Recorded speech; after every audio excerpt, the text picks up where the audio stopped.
ತಂದೆಗೆ ಮಗಳು ಎಂದರೆ ವಿಶೇಷವಾದ ಪ್ರೀತಿ ಮತ್ತು ಮಮತೆ ಇರುತ್ತದೆ. ಮಗಳು ತಂದೆಯ ಜೀವನದ ಪ್ರಮುಖ ಭಾಗವಾಗಲು ಇರುವ ಪ್ರಮುಖ 10 ಕಾರಣಗಳು ಇಲ್ಲಿವೆ. ಮೊದಲ ರಾಜಕುಮಾರಿ ಫಸ್ಟ್ ಪ್ರಿನ್ಸೆಸ್. ಮಗಳು ಜನಿಸಿದ ತಕ್ಷಣ ತಂದೆಯು ತಾನೊಬ್ಬ ರಾಜ ಅಥವಾ ರಕ್ಷಕ ಎಂಬ ಭಾವನೆಯನ್ನು ಅನುಭವಿಸುತ್ತಾನೆ. ತನ್ನ ಮನೆಯ ಮೊದಲ ರಾಜಕುಮಾರಿಯಂತೆ ಮಗಳನ್ನು ನೋಡಿಕೊಳ್ಳುತ್ತಾನೆ. ನಿರ್ಮಲವಾದ ಮತ್ತು ನಿಷ್ಕಲ್ಮಶವಾದ ಪ್ರೀತಿ. ಮಗಳ ನಗು ಮತ್ತು ಮುಗ್ಧತೆ ತಂದೆಯ ದಿನದ ಎಲ್ಲ ಆಯಾಸವನ್ನು ಕ್ಷಣಾರ್ಧದಲ್ಲಿ ಮರೆಸುತ್ತದೆ. ಮಗಳು ತೋರುವ ಪ್ರೀತಿಯಲ್ಲಿ ಯಾವುದೇ ಸ್ವಾರ್ಥವಿರುವುದಿಲ್ಲ. ಸ್ನೇಹಿತೆಯಾಗಿ ಬದಲಾಗುವ ಸಂಬಂಧ.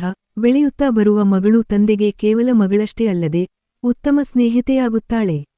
ತನ್ನ ಎಲ್ಲ ಖುಷಿ ದುಃಖಗಳನ್ನು ತಂದೆಯೊಂದಿಗೆ ಮುಕ್ತವಾಗಿ ಹಂಚಿಕೊಳ್ಳುತ್ತಾಳೆ. ತಾಯಿಯ ರೂಪ. ತಂದೆಯು ಮಗಳಲ್ಲಿ ತನ್ನ ಜೀವನ ಸಂಗಾತಿಯ ತಾಯಿಯ ಛಾಯೆಯನ್ನು ಕಾಣುತ್ತಾನೆ. ಅವಳ ಮಾತು, ನಡೆನುಡಿ ಮತ್ತು ಕಾಳಜಿಯಲ್ಲಿ ತಾಯಿಯ ರೂಪವೇ ಗೋಚರಿಸುತ್ತದೆ.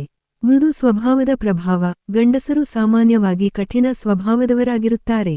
ಆದರೆ ಮಗಳ ಆಗಮನವು ತಂದೆಯನ್ನು ಹೆಚ್ಚು ಭಾವನಾತ್ಮಕವಾಗಿ, ಮೃದುವಾಗಿ ಮತ್ತು ಜವಾಬ್ದಾರಿಯುತ ವ್ಯಕ್ತಿಯನ್ನಾಗಿ ಬದಲಾಯಿಸುತ್ತದೆ. ಅಪಾರ ನಂಬಿಕೆ. ಮಗಳಿಗೆ ತಂದೆಯೇ ಈ ಜಗತ್ತಿನ ಪ್ರಬಲ ನಾಯಕ ಮತ್ತು ರಕ್ಷಕ.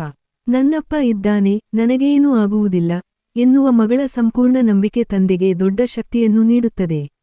ಮನೆಗೆ ತರುವ ಸೌಭಾಗ್ಯ ಮತ್ತು ನಗು. ಹೆಣ್ಣುಮಕ್ಕಳು ಮನೆಯ ಲಕ್ಷ್ಮಿ ಎನ್ನುತ್ತಾರೆ. ಮಗಳ ಅಂಬೆಗಾಲು, ನಗು ಮತ್ತು ತುಂಟಾಟಗಳು ಇಡೀ ಮನೆಗೆ ಜೀವ ತುಂಬುತ್ತವೆ. ಜವಾಬ್ದಾರಿಯ ಅರಿವು. ಮಗಳ ಭವಿಷ್ಯ ಮತ್ತು ಸುರಕ್ಷತೆಯ ಚಿಂತೆ ತಂದೆಯನ್ನು ಜೀವನದಲ್ಲಿ ಹೆಚ್ಚು ಶ್ರಮಶೀಲನಾಗಿ ಮತ್ತು ಗುರಿ ಹೊಂದಿರುವವನನ್ನಾಗಿ ಮಾಡುತ್ತದೆ. ಅಪರೂಪದ ಭಾವುಕ ಕ್ಷಣಗಳು. ಬೆಳೆದು ಹೋದಾಗ, ಮದುವೆಯಾಗಿ ಗಂಡನ ಮನೆಗೆ ಹೋಗುವ ಸಮಯದಲ್ಲಿ ಮಗಳನ್ನು ಬಿಟ್ಟುಕೊಡಲು ತಂದೆ ಪಡುವ ಯಾತನೆ ಮತ್ತು ಕಣ್ಣೀರು ಇಬ್ಬರ ನಡುವಿನ ಗಾಢ ಪ್ರೀತಿಗೆ ಸಾಕ್ಷಿಯಾಗಿದೆ. ಜೀವನದ ಕೊನೆಯವರೆಗಿನ ಕಾಳಜಿ.